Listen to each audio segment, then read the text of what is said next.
જય શ્રી કૃષ્ણ, જય દ્વારકાધીશ મિત્રો. આજે આપણે અધ્યાય 18નો 38મો શ્લોક સમજીશું.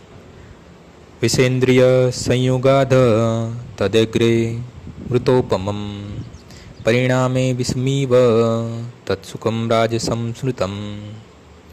જે સુખ ઇન્દ્રિયો દ્વારા તેમના વિષયોના સંસર્ગથી પ્રાપ્ત થાય છે અને જે શરૂઆતમાં અમૃત જેવું પણ અંતે ઝેર જેવું હોય છે તે રજોગુણી કહેવાય છે.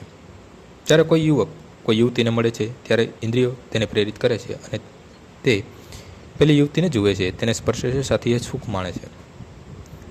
શરૂઆતમાં ઇન્દ્રિયોને આ અત્યંત સુખદ લાગે છે, પરંતુ અંતે અથવા થોડા સમય પછી તે ઝેર જેવું થઈ જાય છે. તે બંને જુદા થઈ જાય છે અથવા તેમના છૂટાછેડા થઈ જાય છે. પછી શોક, વિષાદ વગેરે ઉત્પન્ન થાય છે. આવું સુખ સદા રજોગુણી હોય છે. જે ઇન્દ્રિય તથા વિષયોના સંયોગથી મળે છે તે સદા દુઃખનું કારણ બને છે.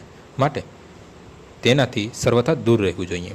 આજનો શ્લોક અહીં પૂર્ણ થાય છે. આવતીકાલે ફરીથી સવારે 6 વાગ્યે મળીશું. જય શ્રી કૃષ્ણ.